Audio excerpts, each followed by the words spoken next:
everyone, welcome to the Hammer Museum. I'm Claudia Best, I'm the Director of Public Programs, and I'm very happy to welcome you all to tonight's talk with Hal Foster and Charles Ray. Before we begin, I'd like to invite you all to come back to the Hammer and see our new exhibitions of artwork by Alan Ruppersberg, Jamila Sabur, and Shalabala Self. Admission to our museum galleries is always free, and we also have hundreds of great free public programs coming up, including talks by Mungo Thompson, Richard Powers, Stan Douglas, Thomas Crow with Alexander Dimbadzi, Carmen Winant, Rick Travana, Arthur Jaffa, and Sarah Lucas. So keep an eye out for those in the next issue of the Hammer calendar. And on to tonight's program. We were very excited to hear that the renowned art historian and critic Hal Foster was coming to Los Angeles for a semester as a visiting scholar at the Getty Research Institute. This year, the GRI is focused on monumentality and fundamental questions of art and architectural history, such as size and scale.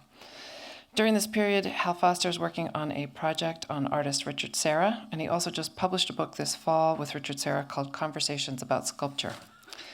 He's also the author of a lovely essay on the sculpture of Charles Ray called Philosophical Objects, which has just been published in book form, and we have both books for sale in the Hammer store upstairs. Some of Hal's other books include The Art Architecture Complex, The First Pop Age, Painting and Subjectivity in the Art of Hamilton, Lichtenstein, Warhol, Richter, and Ruchet, and Bad New Days, Art, Criticism, Emergency. He's currently at work on two books, Brutal Aesthetics and What Comes After Farce, Art and Criticism at a Time of Debacle. He teaches at Princeton University, co-edits the journal October, and is a regular contributor to the London Review of Books. Charles Ray is an artist who's perhaps best known for his sculptures of altered and refashioned familiar objects. He's had solo museum exhibitions at the Art Institute of Chicago, Kunstmuseum Basel, the Astrup Fearnley Musée für Moderne Kunst in Oslo, and the Whitney in New York.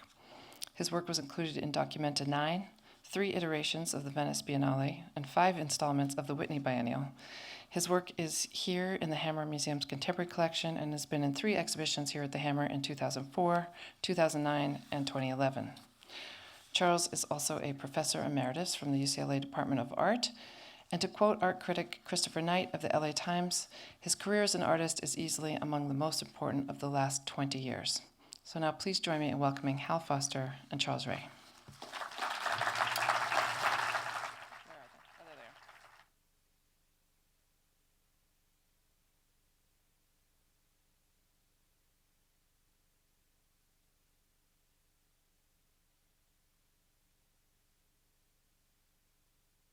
Early.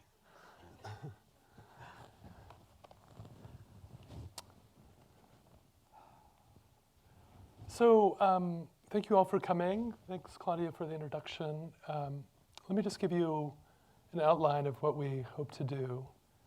I think we will talk for an hour or so, then I hope for questions and answers from you all, and we will wrap up by 9 or so. The occasion of this conversation is this fabulous book, beautifully designed by Silvia Gaspardo Moro. Charlie also has a show about to open in Madrid of patterns, and then an exhibition in LA at the Matthew Marks Gallery in a few weeks' time, and then a big show, retrospective at the Pompidou in 2020, is that right? Half at the Pompidou and half at Mr. Pinault's new art museum in Paris. The so Bourse, it's kind of public yeah. and private simultaneously. So anyway, that's why we're here. We have 8 topics and many, many slides, so we could be here longer than any of us want, but we'll march through it. Here are the topics I hope we address. The role of the image, which is to say subject matter, in your work, Charlie. Your relation to the classical tradition.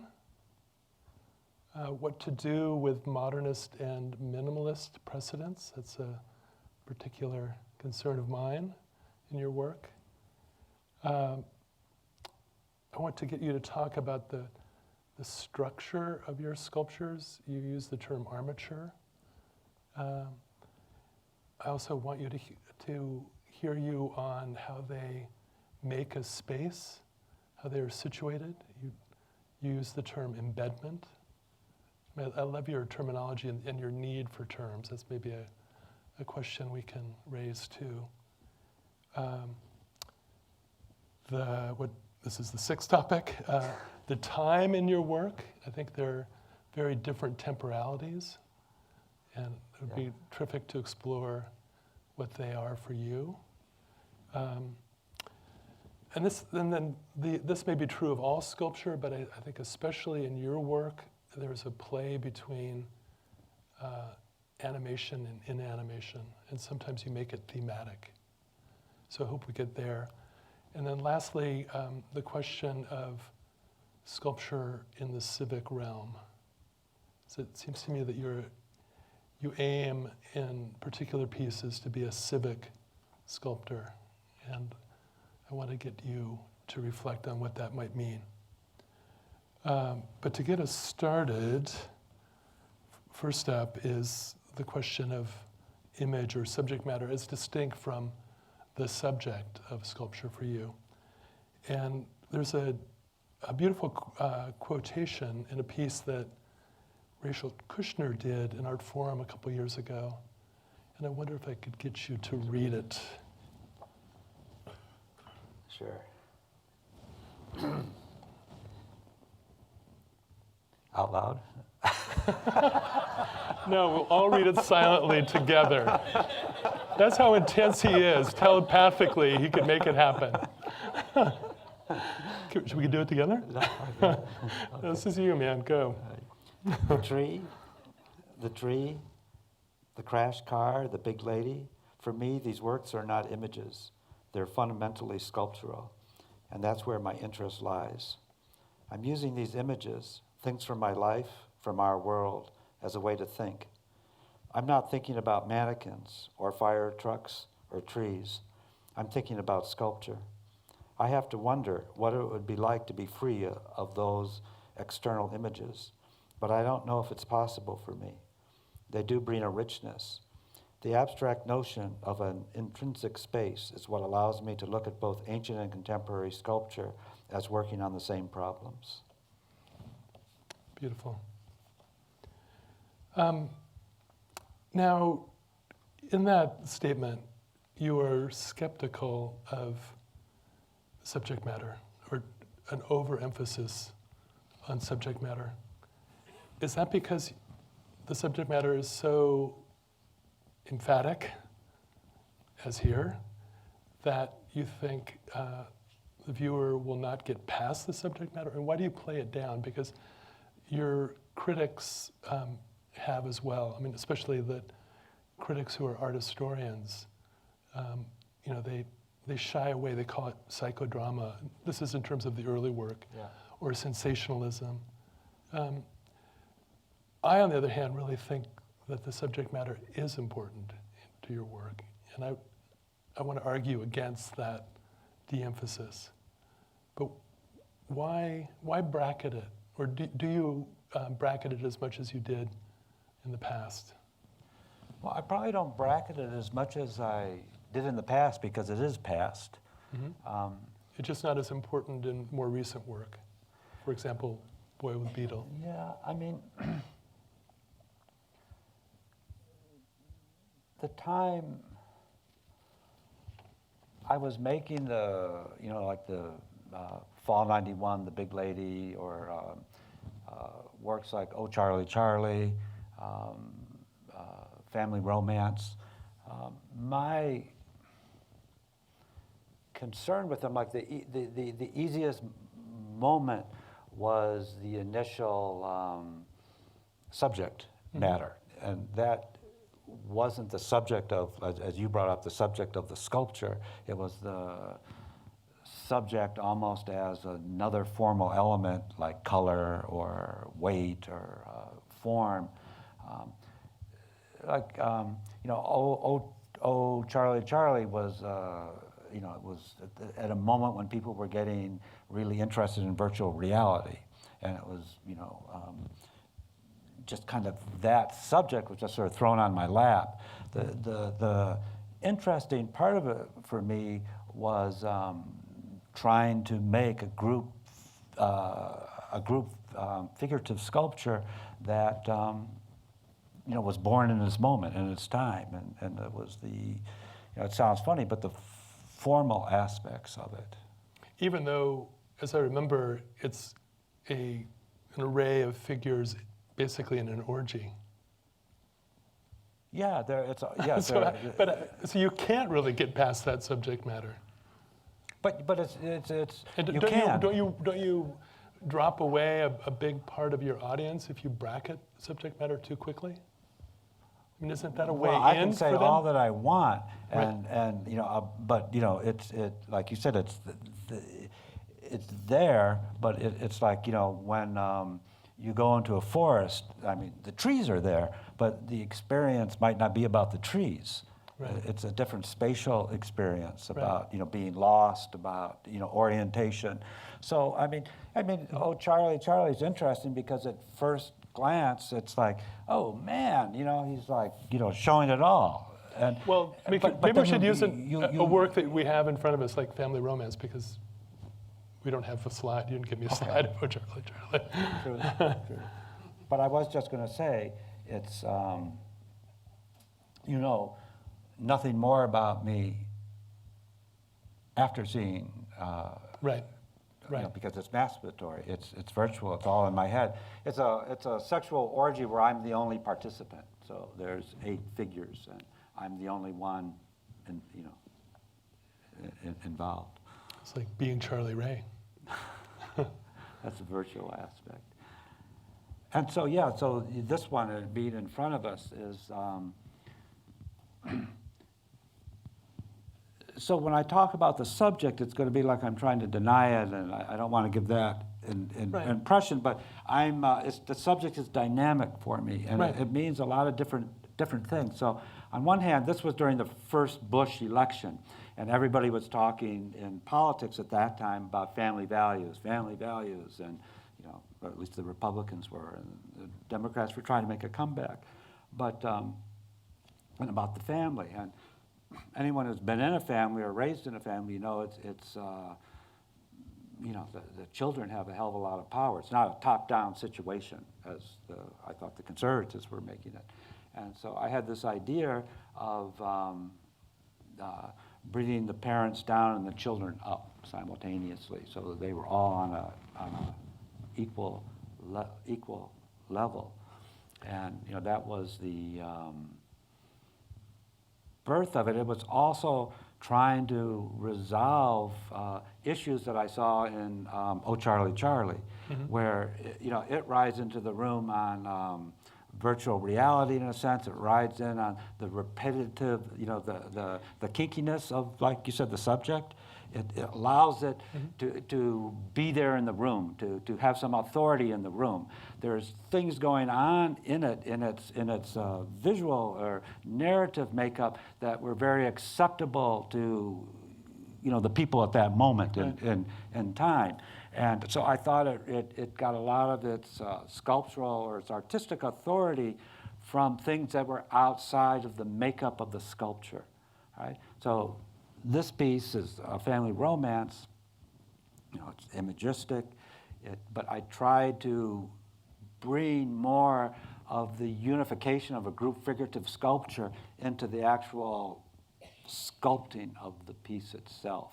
So the meaning lies in the shifting scales, and I always thought the juncture of the hands was very kind of high modernist, very Caro-esque in a way, of how you. There's a syntax there. Yeah, how you resolve those, the shifting. Everything was done pretty much accurately except the young girl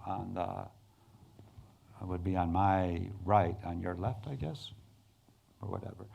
But if she was rendered realistically, it would look like 3 people and an alien, because kids' heads are so huge. So I actually distorted her physiology to bring the sculpture into this moment, And in the end, my difficulty, and still today, I have to give myself a little bit of, being a little bit more generous with it, though. But is its surrealistic aspect, its Magritte-esqueness, if you will. That you can view this distortion from one side, from the front, and you kind of. I think it's a powerful work, but you also know where you, the viewer, are in relationship to it. You know when you're in front of it, fairly quickly you're looking at a piece of art, not at another kind of distortion. Okay, I don't want to overplay it. I just wanted to bring back subject matter because I think sometimes critics, historians are almost too skeptical of the image in your work. And I think what's so extraordinary about it is that it holds subject matter, structural interests, and spatial intervention in play together all at the same time. And it's really important not to drop one of them away. Well, can you go back to the big lady? Sure. But let's not get stuck on the early work, but go. Okay, no, I was just going to say, because here's a sort of a good example Right. of just what you're saying. This is not a bad sculpture of a lady. It's, I think, a pretty good sculpture of a mannequin. And I think within that statement is the meaning of what you're saying in a way. And I think those kind of problems that, like, she rides into the room on, I think I've said this before, a Freudian surfboard. And I was interested in the dynamicness of the space. Not to say I'm not interested in the image of a mannequin, but I'm not interested in the image of the mannequin. I'm interested in the mannequin itself. Right. Did you say Freudian surfboard? Yeah.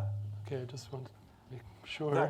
What I'm trying to say is that it's something that we all already understood. Like our dad gave us that in a way. You know what I mean? Like her being there-ness. My dad never gave me that. No, I'm trying to say her oomph is already it's culturally a given. It's already culturally understood, So that actually deepens the role of subject matter because it introduces the element of fantasy in our experience of form and space too. But how fantasy?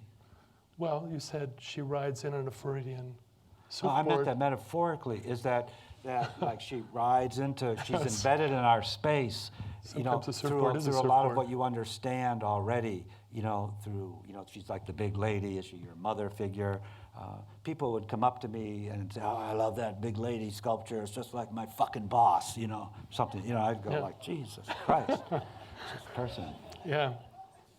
And those are aspects that are inherent in the sculpture, but there were ones that finally I wasn't interested in. Got it. Okay. As I say, let's move on. Part of my stress about subject matter is that I was so taken by this trilogy about childhood in Boy with the Beetle, Boy with the Frog, and School Play. For me, it had this pathos of a boy at play, a little bit older boy that discovers the otherness of the world, and then this painful moment when you're at school and you're forced to participate in a play. That expression on his face just kills me each time. But for me, anyway, the subject matter is so important, along with your armature and your embedment. But let's this is my comparison of the pain of patriarchy when we're kind of forced to. Which Hal brought this and showed it to me, This is a the while David ago. I both said, of this Rishi. is the first painting I had to write an essay my freshman year on in art history. So. We're about the same age, so we were probably in the same awful school plays. And didn't it feel a little bit like that? That you had to swear an oath to your patriarchal institutions? We'll come back. This is more along the lines of subject matter. I threw this in just as an audience test. If anybody can identify it, I will give them a drink, buy them a drink later. Maybe we can just pause here. This is somewhat out of order, but can you tell us a little bit about this project? It's not quite a work yet, or you're not sure what it is. No, I'm not sure what it is, but it have to be in the context of backing up a little bit and then go forward. All right. So, and then one more. This was a sculpture I made. I've done a large series of figurative sculptures, all machined, solid steel and machined, and we maybe talk about it later why. But this was the idea. This was the first sculpture of that series, but it was the last made because it was just really difficult. And it was I had my truck crushed and cubed, but and then I scanned it, with an electric scanner, digital scanner, and then spent a few years with the people filling in the holes that the scanner doesn't see. But then it was machined. So it was kind of. I thought when I was first doing it, it was the last analog sculpture and simultaneously the first digital sculpture in my mind. For me, not for the world, but those two things in kind of compressed into one moment. But it from across the room, it would look like a baled truck, but it's actually a carved truck. So it's a carved bale truck. So it's solid stainless steel. So whatever the worth of that is, we can progress to your slide. Well, the bale. Can we say where it is, or is that for? Does anyone know? This is a film still from Goldfinger. It's when Odd Job compresses Napoleon's solo. That's Napoleon's solo in the back there. And it was my first sense of sculpture, of the weight of sculpture. Yeah, when they dropped it in. Yeah. And if you go to these scrapyards, when I had my truck baled, they baled the motor and everything complete as a special favor to me. But it's very prehistoric. Mostly what they're doing, they have these big jaws that come down and just reach in like a sacrifice, like a heart, and like shake the whole car, and the motor rips out with all the hydraulics dripping and bleeding, and I'm not sure that's a good image for surgery, but so tell us about this one. So I had this I was interested in that Hal showed the slide of Odd Job's sarcophagus of this from Goldfinger, because the bale truck wasn't an abstraction to me. It was a found object, a cultural object. When we were young, my age, my generation, in 7th grade, we all thought we were going to grow up and live like in the John Hancock building and have a baled car as a coffee table with a bearskin rug and a telescope out the window. So they were very cultural rather than just this abstract thing. But so I had this, then the bale, and then I had this bale laying around. And other interests of mine is, I have a few interests, one being time and causality. And I think about it a lot. And if causality is an aspect of time, or if it's primitive to time. And I had my bale laying around of my truck because we had scanned it, and so it was still like in the corner of a studio of mine, and it just seemed impossible. I just thought one day, I wonder if I could unveil it, like do a thought experiment in reverse causality and go backwards in a sense in time. It's not really going backwards in time, but move backwards in causality. And Mark Rossi and his team, they not exclusively, but we spent a lot of hours, bought some auto body equipment, big hydraulic things, and slowly unveiled it and slowly pounded it back out so this, you wouldn't think it was possible if you would have seen the bale, but this is the same truck that I unveiled. But you're not sure whether it's a work yet. I'm it's not an experiment. Sure. Yeah, it's a thought experiment, and I'm not sure of where we are in relationship to it when looking at it. Mm-hmm. It's mesmerizing to look at. So I'm still thinking about it. But there's a way then that you carry on the curiosity before the world of the boy with the frog into your practice. I mean, you want to think about how things are made and unmade, and right? Well, that is emergent from what I do. I don't think okay. it's emergent, and I'm really, interested in making things and how they're made, and I think That was not a criticism. It was just a way to think about how you've sustained that curiosity in your art. Can we move to the next topic? Because I warned you I would marshal things along. What about the classical tradition? Small question, easy question. And maybe this is a version of the question of subject matter, but I think it's also different. You said to me recently that I'm not a neoclassical artist, that your interest is not in the ancient sources, or it's not about the iconography of antiquity. So why do you return again and again to certain figures like the Kuros or the sarcophagus or the stela, as in young man, your Venice Kuros? Well, Jack Bukowski termed that the Venice Kuros, which I thought was really kind of a nice way to think about it. But talk to us about your relation to the classical, however you want to define it. Well, it was well before I returned to, I guess it started with the Loon Girl, but to figuration that I was drawn to the Kuros figures and to the, first to the Kuros figures, I guess, to the one at the Met, and then the one here that people term as a fake, and then that sort of opened me up to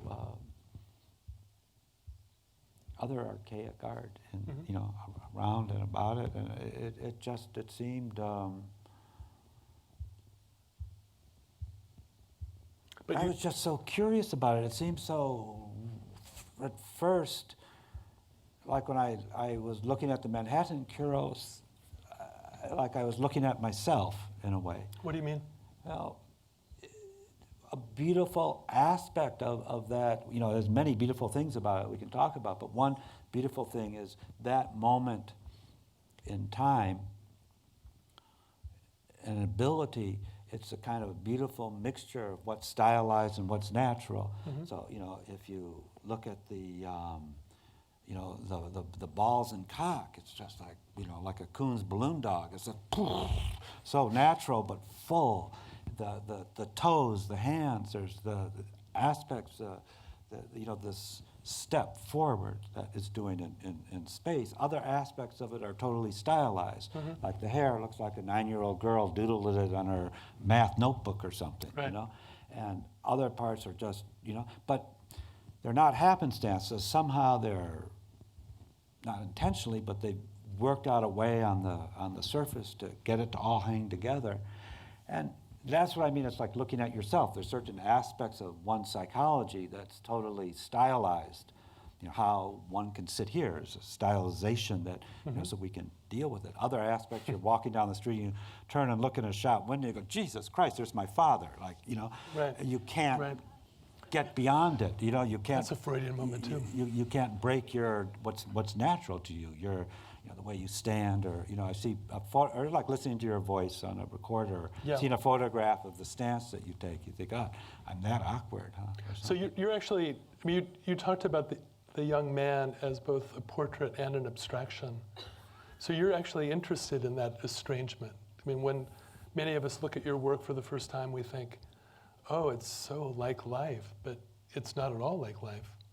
So you're actually interested in that defamiliarization. Yeah,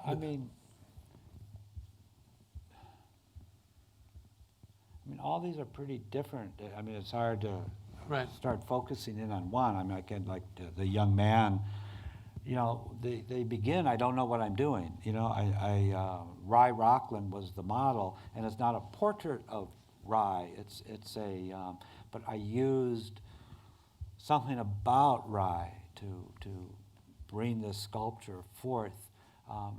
I've been thinking for years about the Kuros figure and about mannequins and the differences between mannequins and Kuros figures. Later work, it gets kind of cloudy because I use mannequin technology to make other figurative work, and it was sort of probably, you know, it just gets kind of my mistake, out of focus or something.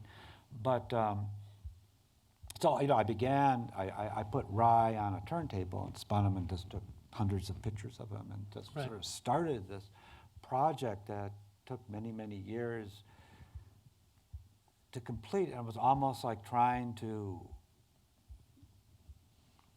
take his internal structure and bring it up and out onto the surface of the sculpture. So You know, I was interested in the, you know, once I was, when we were working on it, I was, you know, Sylvia Gaspardo Moro, my wife, she was with me, and we were looking at a detail on the toenail and the relationship to, you know, the lip or an eye or something. And I said, do you think anyone's ever going to even see or be able to clock, meter some of these subtleties that are going on? And she said, no, they won't, but the meaning exists in these points. They're like, to me, they were like the space-time mosaic, like space-time points in it somehow. You know, you say a beautiful thing about archaic Groy, that they were not made by chisels but by punches, that the sculptor or sculptors would go around the object and punch it out. And you suggest that this leads to a democracy of parts. That's your phrase. Yeah. Is there a democracy of parts in your work? I mean, is that... No, not, I don't, you know, because they're all treated the same in the Kuros. Yeah, I meant by that, you know, it's like you can learn a lot about a work of art if you understand how it was made, you know. So, you know, later these flat chisels come in Hellenistic work, and you can hit sideways, and you know, Michelangelo has a flat chisel, so, you know, a whole face can emerge from an unfinished stone perfectly. The Greeks could never do that because they started with a punch the size of your wrist, and you have to go all the way around the stone once before you change down, and then all the way, and so all of these parts sort of emerge simultaneously rather than with any hierarchy. And so that's what I was trying to say. So in my sculptures, there isn't a punch that way. There's another process going on in the making that maybe is for other people to take apart than me in a way to, you know, I mean, I kind of feel like I'm 100% responsible for, like, Young Man as a sculpture, but I feel I didn't make it. I feel that time made it in a way, and that our age made it, and that, you know, you could analyze all the way down to, you know, I think, you know, the last hand is the robot, and it's important to me that those are still embedded in the surface somehow. I want to get to that question of time made it when we get to time. Because I think it is very, very important. Like the fact that you would say that family romance comes at a very specific moment of the first Bush, but even now that's family romance took like 2 months to make. Right. Okay. Or 3 months. But still on the subject of sculpture, you think about and work through. Let's move on to. I mean, there's a lot here that we can discuss, but let's move on to the key sculptors before you that you think about immediately before you, like David Smith and Anthony Caro, and then artists that many of us oppose to such figures like Donald Judd or Richard Serra, and how you regard them, and what you pick up, what you discard, how you feel that you have to work through or not what they have done. Can you talk a bit about this? Yeah, I mean, it was interesting. We were having that discussion, not to kind of diverse, it's part of it before how. This is a David Smith, by the way, Zig 4 that you picked. Right? Yeah, Right. how Sarah dislikes Smith and thinks of him as collage and just welding, stitching together. And I think of collage as a scourge myself of the 20th century. You know, I think it's just, you know. Why? I'll diverge too far, but I think it led all the way up to this moment of selfies and patterns and the net and whatnot. But I think it's a surface thinking in a way. So your insistence on structure, armature, on embedment, space Yeah, but it's a mistake against to just image. go to it's a mistake just to point those out as if they were 2x4s in a house, in a balloon-style house, or rebarbs in a cement freeway or something, the armature or the structure. Uh-huh. I mean, I thought that maybe Sarah, I said it in the back room, was having not trouble, but disliking Smith because he sees the material but not the space. Mm-hmm. So can we go back to Zig? Because you first asked Sorry. about that. But I can give you the TV control here if you want. I mean, you put in all these shots around Zig. yeah, you know, almost like a film strip. But you know, I put them in because we always go with. I have to do it. Huh? We always go with the shoe tie to the thorn puller, and I was making an analogy to a knot, and that I thought that this Zig is so beautiful because it actually ties a knot in space, but sculpture isn't really tying a knot in space per se. I mean, it has a relationship to the viewer, and the knot is thus tied. Mm-hmm. And you know, you can kind of see it happening as you move around it. So there's a way in which you read this abstract piece figuratively, as a body. No. I read Isn't that it, what you just said, though? No, not at all. Okay. I said that Wrong. the Zig itself isn't a body. I mean, you know, if anything, it has a relationship to military-esque kind of equipment. Okay, no? that I get, but Yeah. Tell us what you mean by it ties a knot in space. I mean, this is your sculpture. It's called Shoe Tie. And how do you see it in relation to the David Smith? I see it not in any means identical, but spatially some similarities. Like if we go back, like, you know, one of the beautiful things about Zig is being confronted with that big diagonal plate that just boom stops you. Mm-hmm. You know, and you know what happens. There's this whole world going on behind it. You know, and as you move around, there's different abstract configurations that start to. I think it. You know. Oops. So shoe tie has these, I think, similar. These weren't things that I was thinking about while I was making either one. I made shoe tie because I was hiking in pre-dawn hours in the mountains every morning, and they say, you know, when your shoe gets untied, never bend over to tie it because the mountain lion will come and, you know, snap your neck and eat you. And one morning, of course, my shoe was untied. Of course, the easiest thing, I was bent over tying my shoe, and I started thinking, well, if the mountain lion killed me and I was a ghost, I wouldn't need a shoe to tie. You know, I could just kind of go back to this, you know, gesture would be what the haunting would be about. And so I thought this might be an interesting sculpture. I wasn't thinking of other references other than, you know, my interest in figuration, I guess, you know. But so I scanned myself to start and to look at that, and when I was surprised when the scan came back, I had self-intersections because you move in a scanner. And tell us, like the elbow on the knee? Is yeah, that what like you the mean? elbow would go through the knee and the cheek goes into here. And I thought, then I told my team, oh, let's just print it up or machine it in foam and we'll correct those later. And we did, and then I missed them. And I thought, well, they're quite beautiful because they kind of like the ghost intersecting himself. But then later, I saw how close those things were to sort of like zigs, triangulation. I mean, you know, like Michelangelo said, a good sculpture, you have to be able to roll it down a hill and the arms don't break off. Today, that hill is the museum, right? And that's how this work goes through a museum.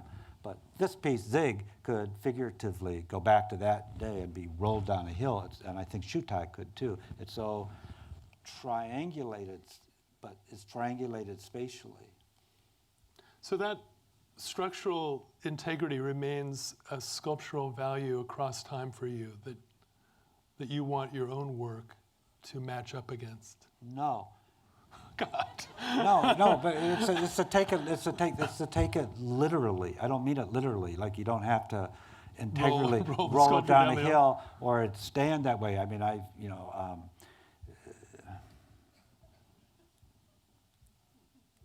it has to.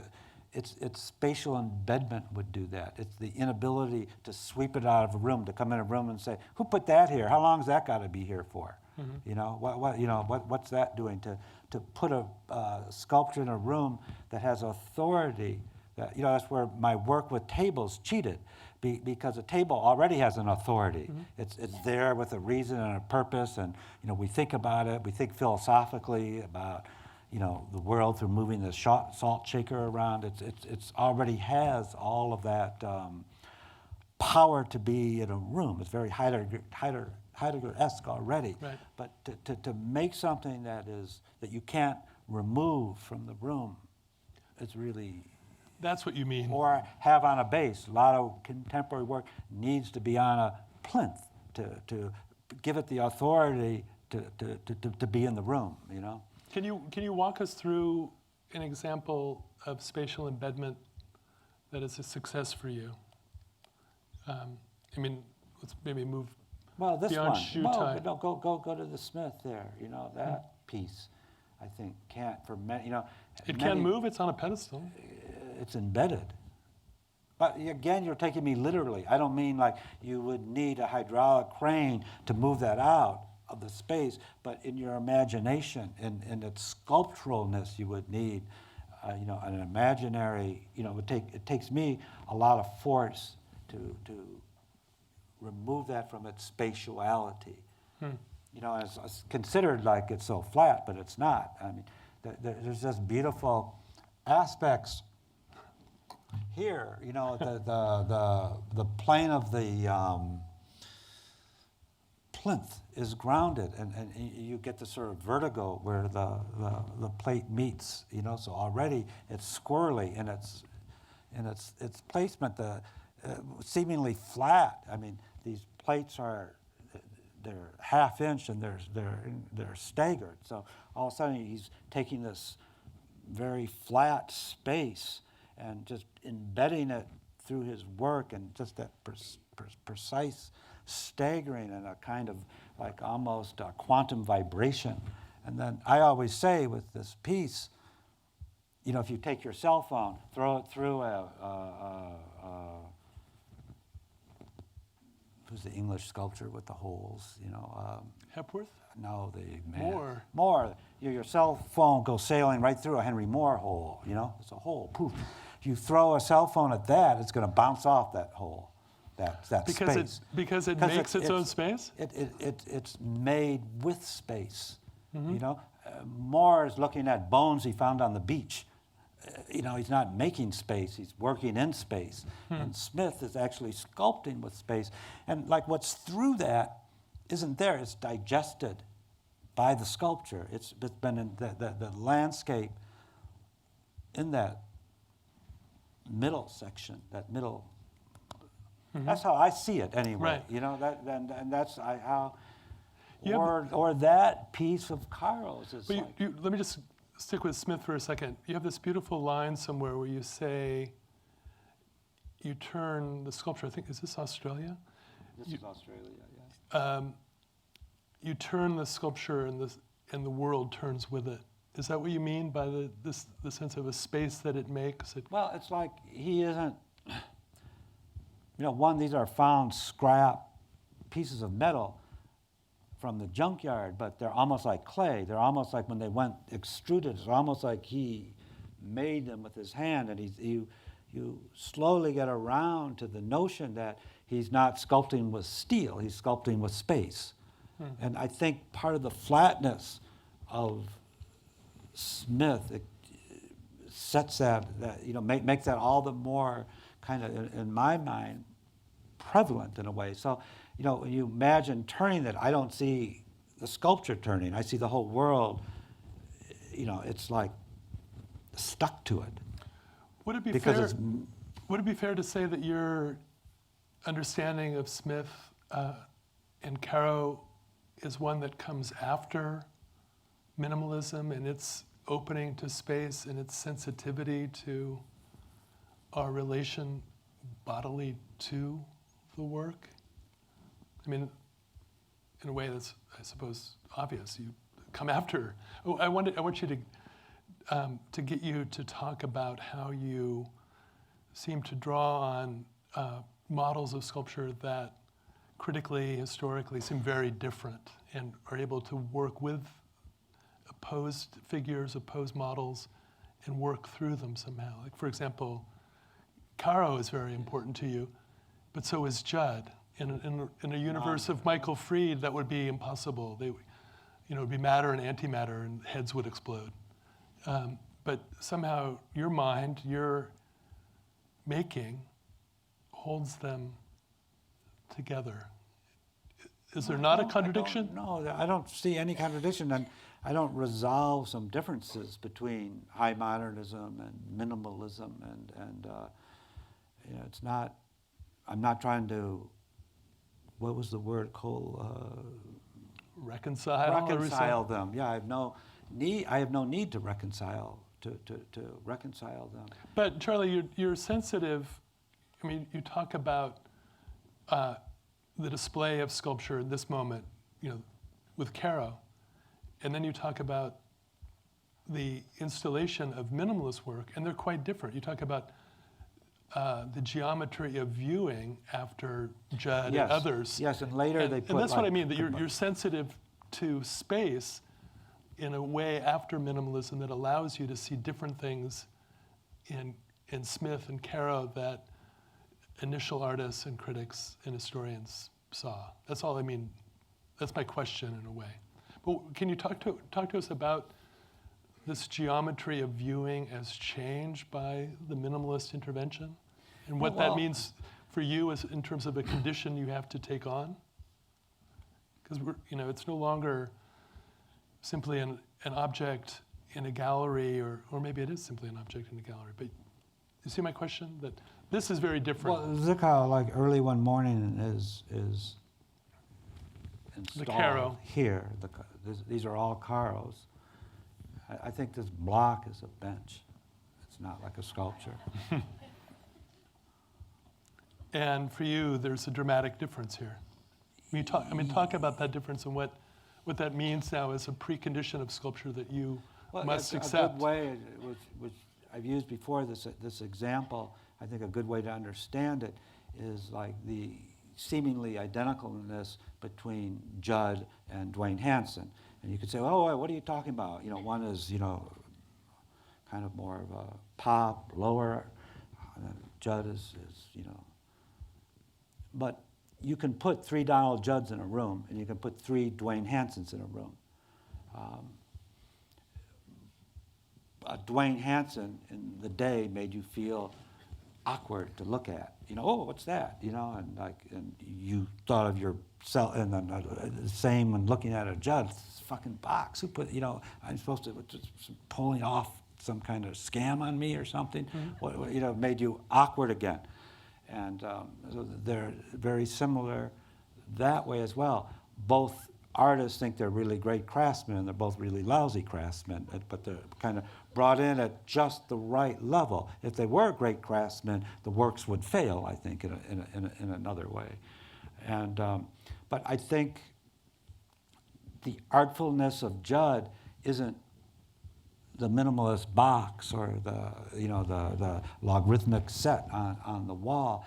It's the geometry of how we view him that is where the art lies, and that is something that you can recognize, or I as an artist recognize that, but it's like it's something that you can think about and try to recognize and see a direction towards, but you can't just wake up and go, yeah, I'm going to extend that, and I'm going to make a new geometry of viewing. It doesn't work that way. Mm-hmm. It just doesn't. If the world worked that way, we'd be a lot further on. But Charlie, don't you feel that there are precedents that you have to engage, and maybe contemporaries that you have to engage? But these are what I'm saying I'm doing. Yeah, but you make it sound as if it's not calculated at all. That you don't worry about those other models. Oh, this would be like this is like, how do you mean? I mean, you worry about everything, like simultaneously. It's like the problem, I guess. Know. These are two anxious guys up here. No, I think there's maybe this is an art historical imposition that I want you to say that you get up every morning and I must now work through the problem that confronts me in sculpture, or the contradiction that opens up my next new moment. No, I think about. I mean, like that's too. Well, no, but the art historical retrospect in a way. But this is also how you talk for about instance, these. You'll say figures. something to me. You've said something to me the first time we ever met, and it was a criticism. But it was an interesting criticism, and I thought about it for, I'm still thinking about it, and it's not like you don't die from it. It is you can, if a criticism is good, there's a grain of truth to it, mm-hmm. And it doesn't mean you can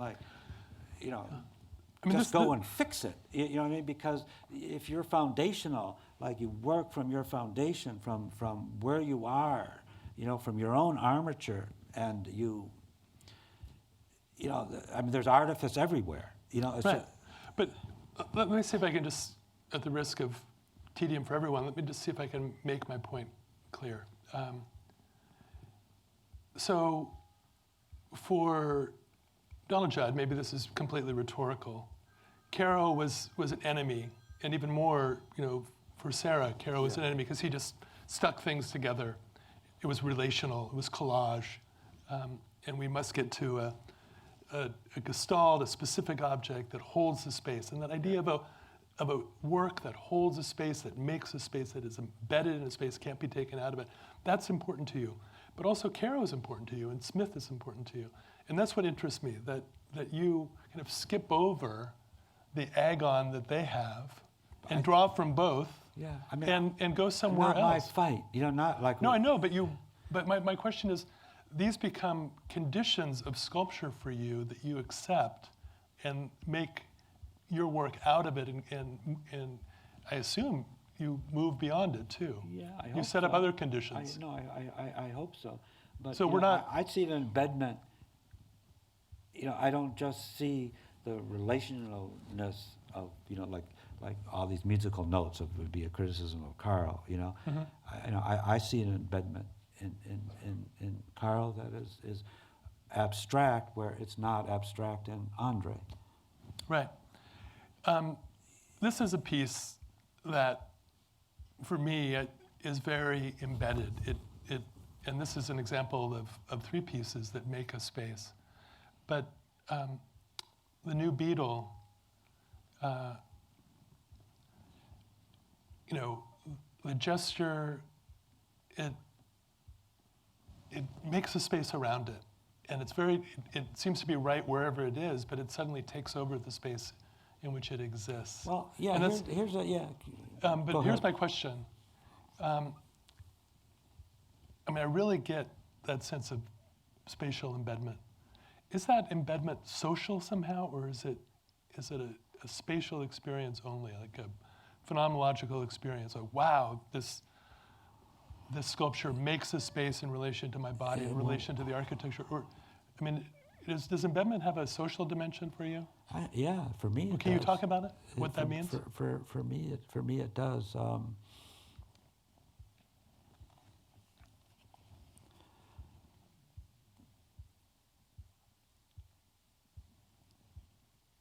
yeah, I'm trying to do that without going into which is hard for me, without going into the specifics of that. So I don't know, of that sculpture of the new beetle, and then how it do a little bit. I mean, it's fine. You have to bear with me a little bit on it. Initially,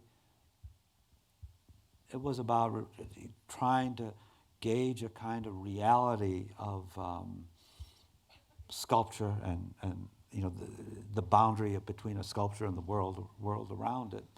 And I was going to have my initial vision. I didn't even know how the sculpture, what the gesture would be, but I saw a child playing on the floor, and I was going to make the toy much more hyper-realistically than the child, and try to clock the sculpture back into almost like a ghost or into an image, and somehow have this transition out onto the floor of a powerful or more powerful. And the boy was always going to be white, and the toy was going to be monochrome, painted, polychromed.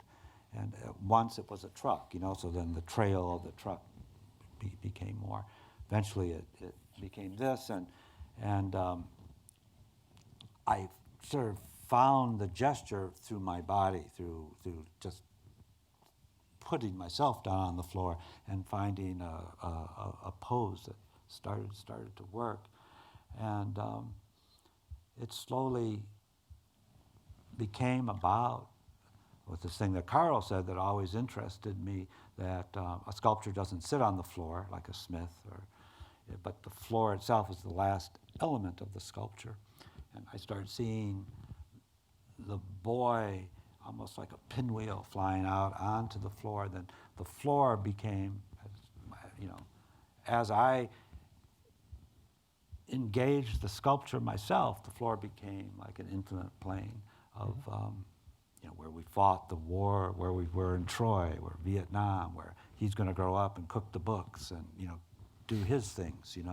It's and that's, to me, he at this point is out there, not on a base, but it's sort of beautiful in a exhibition with he's just so vulnerable.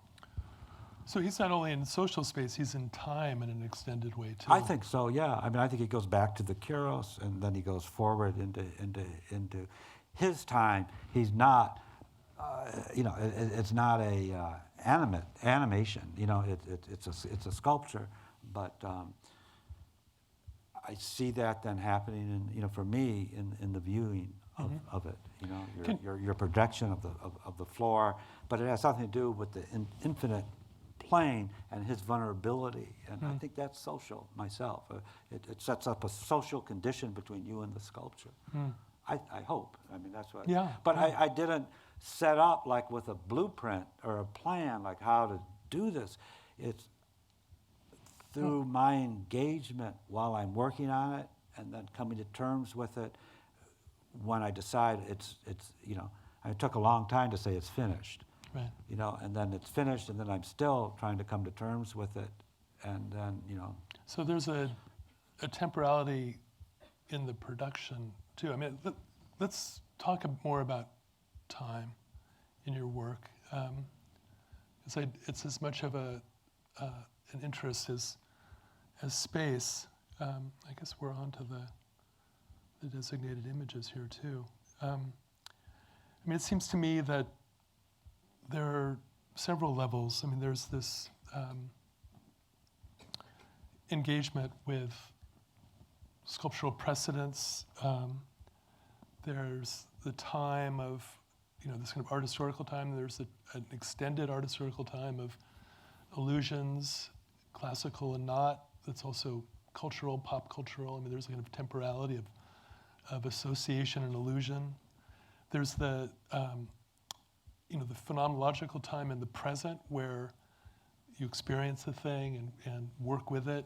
And for you, I think that here and now might be the primary time, because it's the time in which the Kairos, Giacometti, David Smith, and your work all exists to be experienced at the same time. everything is present. And it's a very non-art historical time there, but it's a time that many artists think about, that somehow Donatello or Michelangelo is as immediate for you as Jeff Koons. So that's another time. In some cases almost identical, Berninian, because that's the cliche. But you also refer to a time, and you use a spatial trope. You talk about the great outdoors.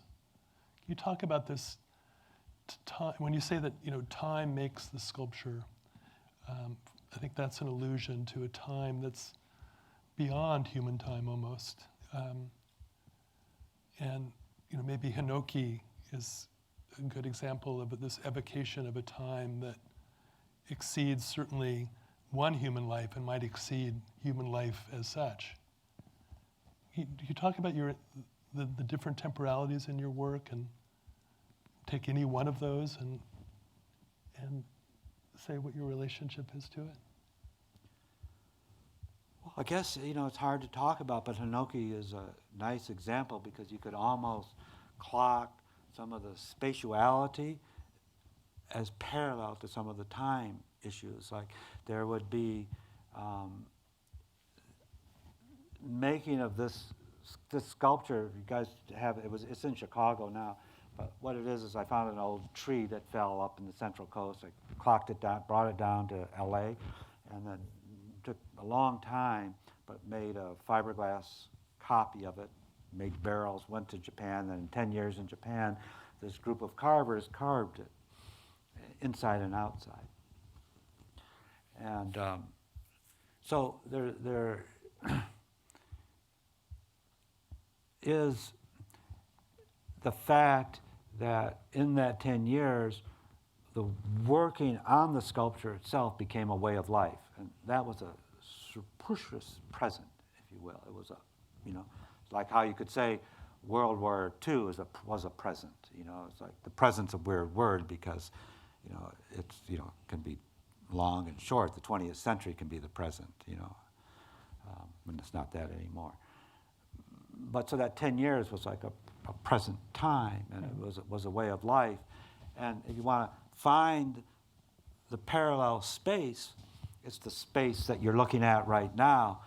And the next slide, where you walk in, and it's almost like a pictorial space. It's like how the tree is. It's what the architects call the space. So it's the space, that's, I'm looking at underneath the tree itself. It's the space of the room. It's the space that kind of just flowing around. This branch out here, the space that we're standing in, it's kind of a parallel space or parallel to, when I say it was like, it became a way of life and a crisis. When I was working on it, there was one of the assistants who I thought was a young lady. And then he grew a beard, and then he became, he was a man actually, and he went off and found another job, so it was like in that kind of time frame. And I had a crisis. I didn't know how to finish it. I was working with the Japanese, and I asked him one question, and that's I think what you're referring to about the different stages that the wood would go through in its lifetime. And I said, well, then it's done with me, and all my clocking of decisions. But this everyday space was like my present time. Then there is another space within the piece that's like the forces of the tree itself. It's cracking and it's moving and it's splitting open. And, they're not monumental. They're almost kinesthetic, They're like your thoughts about sculpture itself, not your present involvement with it. And then there's a third that is like Yubaku's saying that, well, it's going to last for 400 years and it's going to go into a crisis. And it's going to split and crack and move all over the place for 200 years. And then it's going to be okay and go into a slow decline for another 400 years, and then it's going to be no more.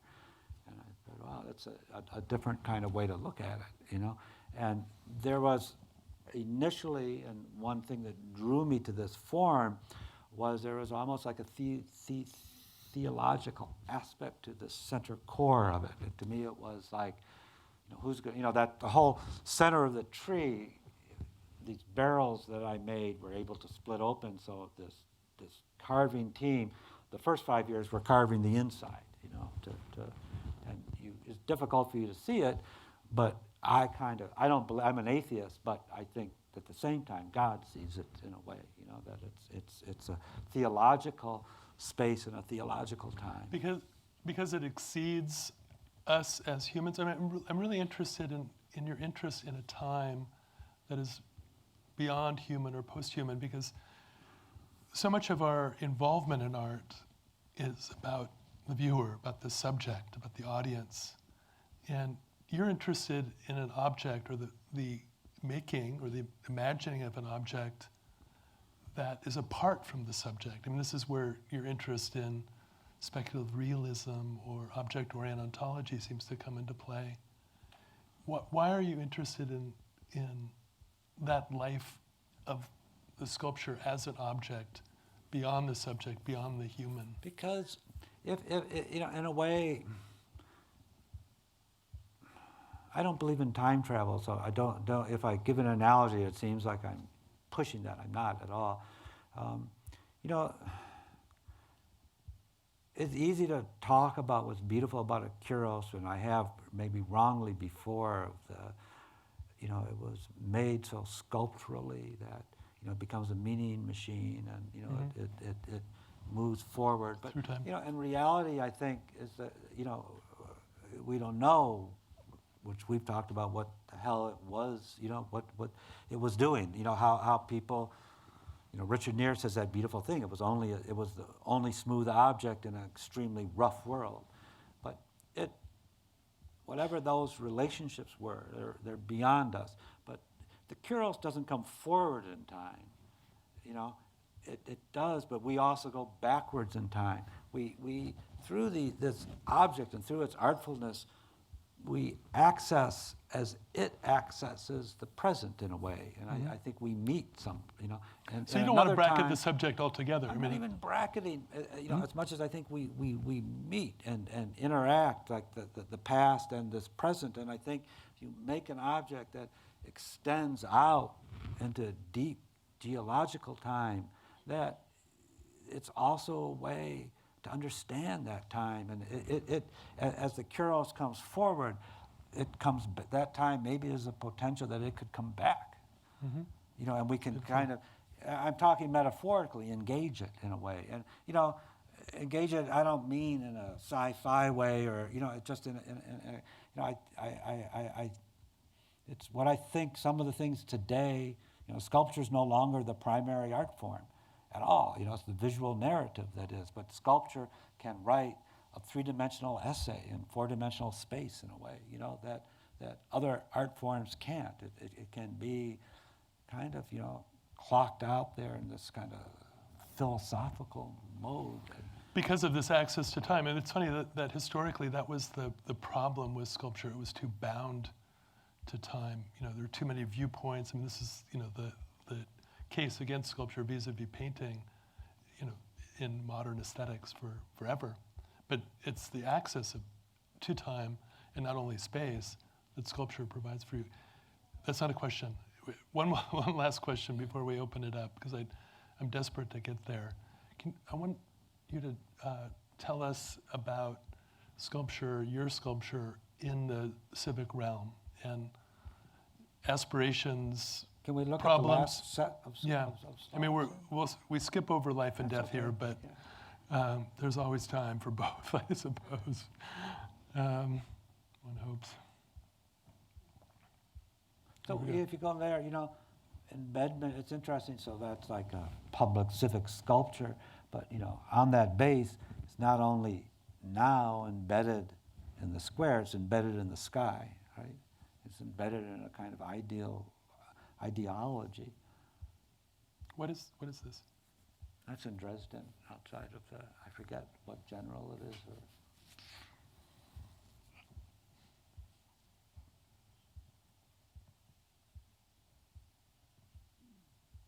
So I was trying to,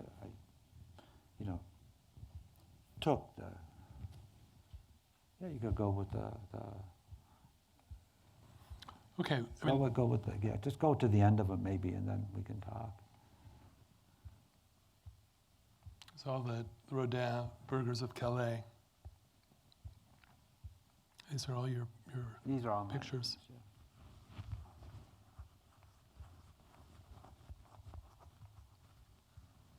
The Giacometti, what's this one called? Civic City Realm? Square or City something? Square, yeah. And then here's your Boy with a Frog, where it was supposed to be in Venice. And that didn't work out in ways that you can tell us. Your This Huck one and- didn't work out either. Huck and Jim. I know, but that's the interest. I mean, you and I prefer the term civic to public, because civic suggests that it has to be made. It's it's a realm that we have to make. Yeah, no, we can talk about And that. Yeah. public is somehow a container that exists beforehand. So the failures are important. I mean, It's very much like the Burgers of Calais is a failure.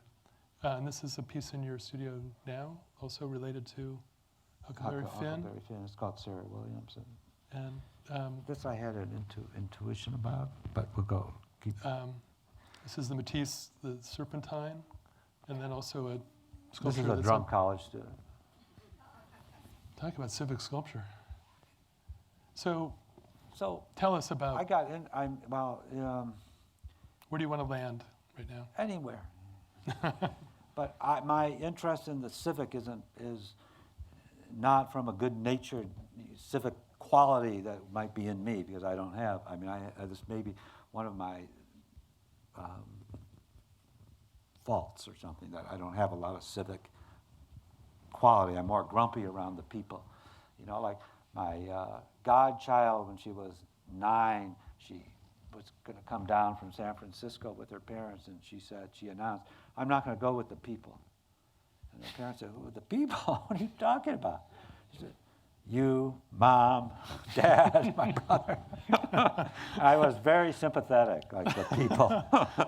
But It I used don't to be have a called lot the of family, but civic whatever. quality. But I had I realized that spending these years trying to learn or figure out a way to embed my sculptures spatially, to actually make my sculptures out of space instead of material, and then to also embed them in time.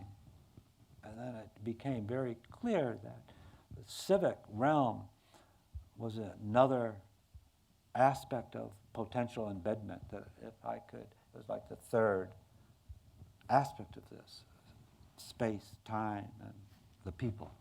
That, I mistook something that Anne Wagner, I asked her to write an essay in my catalog in Basel, and I hadn't seen her in like 30 years, and she had written for Artforum a review, a critical piece on my show at the Whitney and MoCA, and she said that I took it as a criticism then, and she meant it as a compliment, but I didn't really know her well enough to sort that out.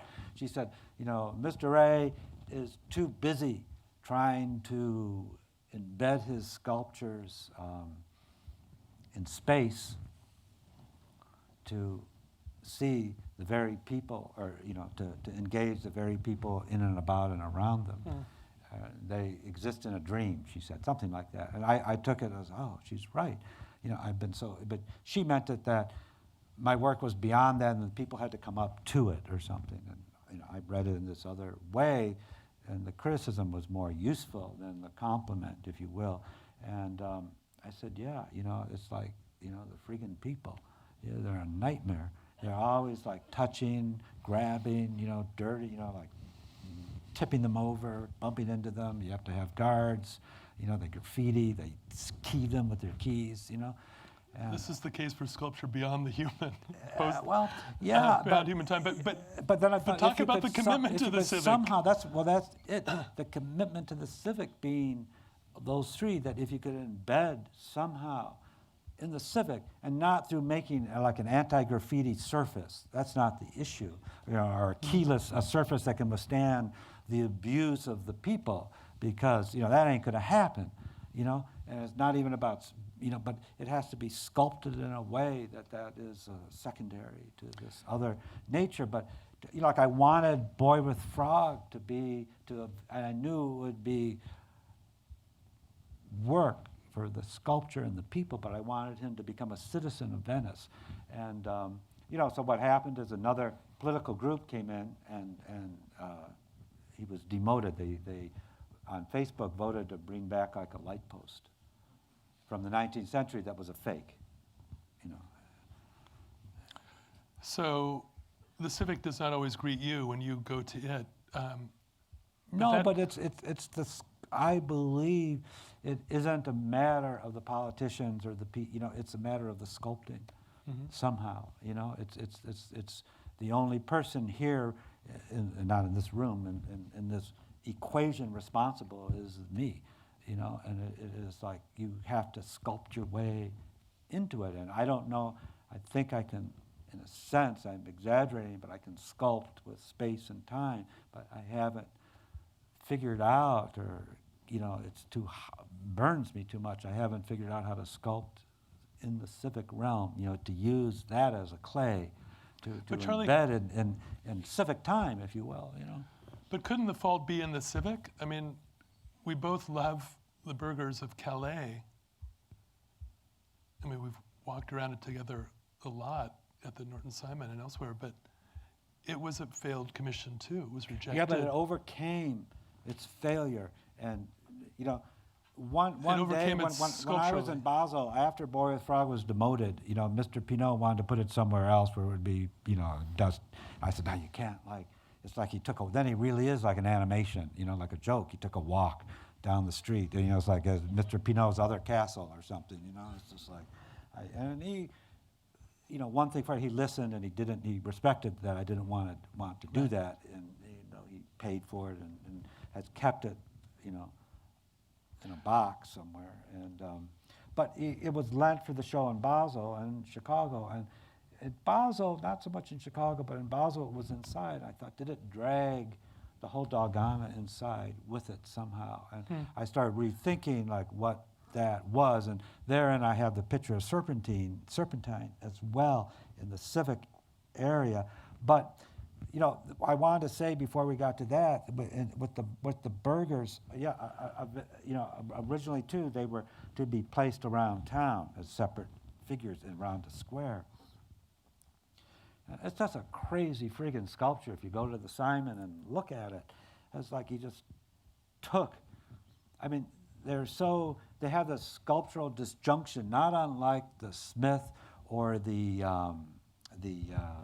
Caro.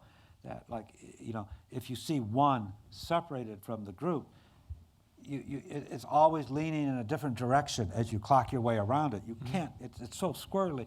You can't find its location in the gravitational field. So he had all these separate pieces like this, and he just took them all, bases and all, and stuck them in this big base of clay, every which way. They don't touch. It's like, he took the sun and the moon and all the stars and threw them in a paper bag, and you go in there and look at the gravitational field. It's just incredible. And I think the civic is in the space, just in such a space-time field, between those figures. Everything that is civic and was supposed to happen is somehow electrified between the figures. Thus, it transcends itself out of the original narrative of those particular city fathers, and it becomes our current political condition even. That's beautiful, and we should end there. And I want to say that I think Huck and Finn does much the same thing. Well, thank you. Kind of so nice to end on a happy note here. But there must be questions and comments from you all. Not that I can see anybody, really.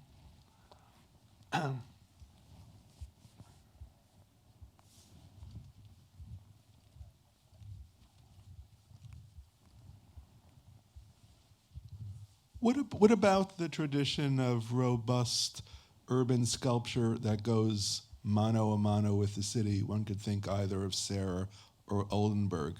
Does Mr. Ray still think it's possible to work that way? We have Mr. Ray right here. Can you rephrase it? Ed, take another. I think I What? got it. I think I have it. I mean, say it one more time. What about the robust tradition of urban sculpture that goes mano a mano with the city? Does Mr. Ray still think it's possible What's to mano work that mano? way? That's where I'm confused. What do you mean by mano mano? To use your words, that's embedded in the space of the city, Oh. that has a complex relationship to its formal and spatial qualities and has a certain necessity of why it's there and not someplace else. And your examples were Sarah and Oldenburg. Yeah. Yeah. Yeah, I mean, I'm some Oldenburgs, I think,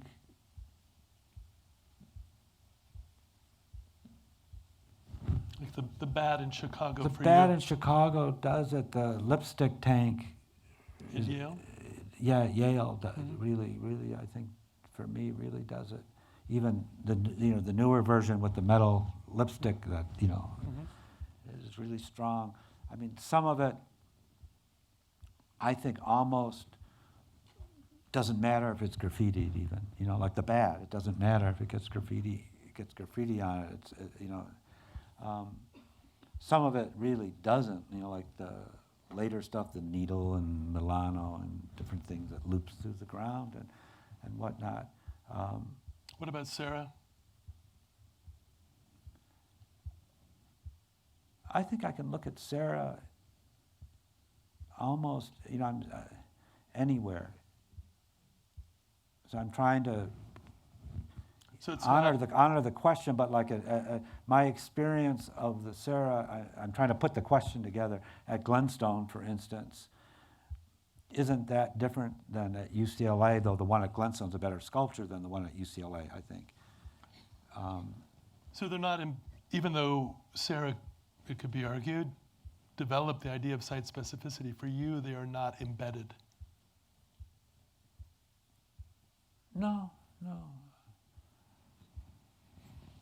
In terms I'm of just trying to put it No, in no, this urban context, Yeah, with yeah, the question like the civic, No, in a sense. Mhm. Like if they are, if the fact that it's in an urban situation is a civic quality of the sculpture, or if the sculpture, yes, they're different, they're site specific, but But they're not civic somehow. somehow I'm not. Yeah.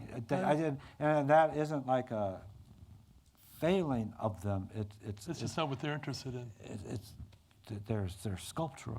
Yeah, I mean, and just in terms of other failed public sculptures, next week is the 30th anniversary of the destruction of Tildedark, just as a historical point Moment, in time. Yeah.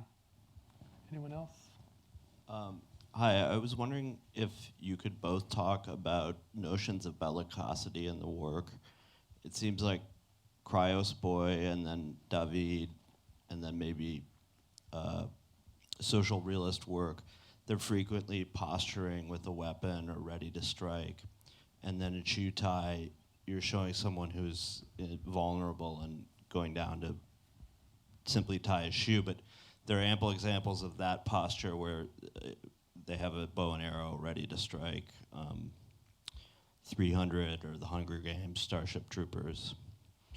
And I was wondering where you stand with that.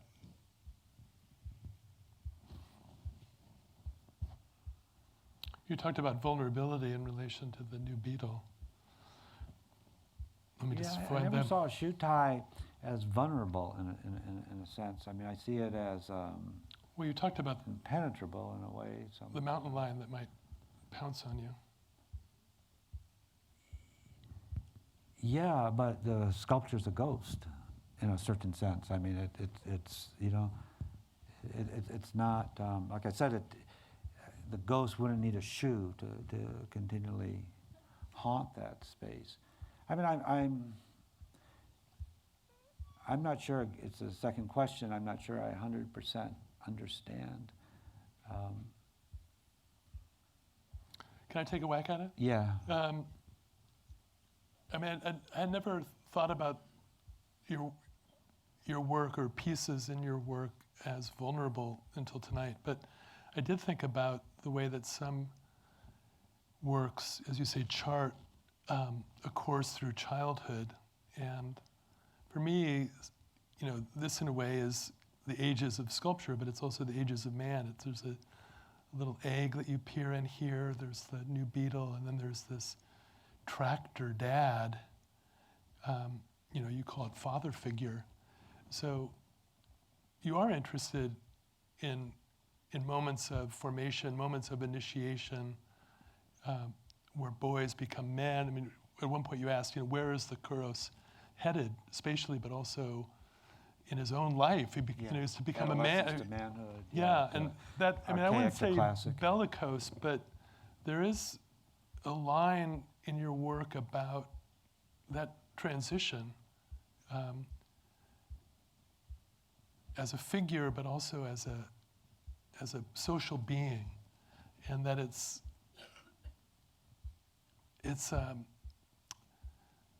painful, it's traumatic when we're asked to enter a social order. It's even mortal. I mean, you have, you know, this extraordinary frieze of the two boys, the two brothers, and it's almost mortuary. I'm sorry, we have so many slides here. You know, you are interested in the kind of play of life, you know, this kind of, you call it pneuma, this moment of breath in this Cycladic sculpture from 450 BCE.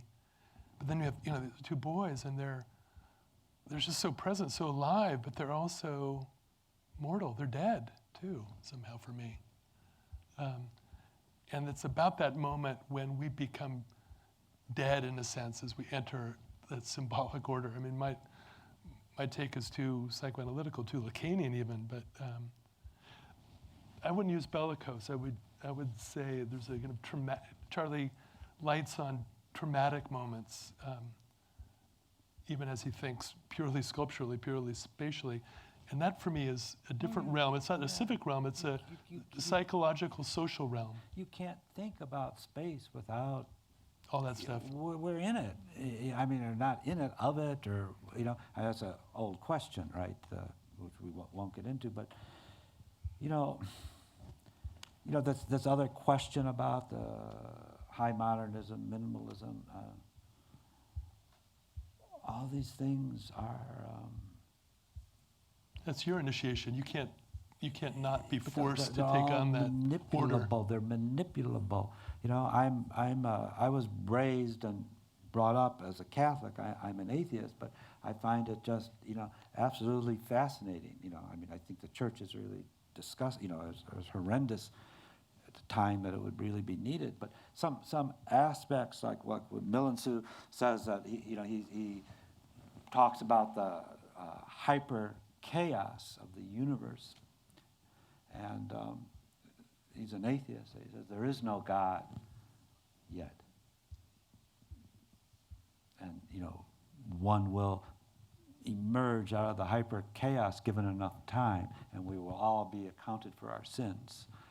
Or the notion that, you know, what's interesting compared to the Greeks about the Christians is the opposite of how we deal with it, is, you know, the very fact that all there is a body. There is no, I mean, the body is the soul, and if that wasn't the case, there would be no resurrection. You know, I mean, we're nothing without the body. The body, in a sense, is, not in a sense, but is the soul, which is the big difference between early Christian thinking and Greeks. That's a hell of an answer for that question. But, you know, I mean, I'm just saying fantastic. that these aspects of his question, the you know, and maybe some of yours about the subject matter and the sculpting, it's what one sculpts with. I mean, you can't look at, I mean, you can, in a certain sense, look at Serpentine and say it's about the clay. I mean, in fact, I have a whole lecture. I call it super clay, Matisse's super clay. But, it's what he sculpted with, in a sense, the material, as But well. your point is that all those thoughts are you sculpt with them too. Yeah. Yeah. Another question or comment, and then maybe we can wrap it up. Hello. 2 quick questions for you. One, what does the chrome finish mean? Why do you use it sometimes and not at other times? The second question is, can you talk a little bit about the commercial art world and the economics of the business and how that influences or has nothing to do with your output? Thank you. Which should we hit first of the related questions in a certain sense? Go with the finish. I'm just after this one. Well, the finish is I chose steel and then stainless steel, and I, wasn't interested in a mirror finish or a high gloss, but a luster. I have this is not going to answer the question, but it's going to maybe head that way a little bit. And it goes back to your very first question you ever asked me, is that Hal said to me at an opening, dinner after the opening, and it was about this sculpture here. He said, whenever I look at a figurative sculpture and I look at the face, I switch into a pictorial mode as a viewer, that I start seeing a picture. And I have this aspect, it's in, you can see it in the 2 boys relief and anything, about the eyes of a figure that, like Renaissance, they put these holes, these chips in the eye so it, glints the light. And people put pupils in and whatnot. I've never done the pupils for, my sculptures because I can't see the form. It doesn't, it not only hurts to think about carving that, but, it's the form of that is flat. And how do you access? And I thought the eyes and this issue and your issue of the pictorialness of the sculpture. And I thought when I looked at, this was one of the first of the figurative sculptures that were stainless and solid.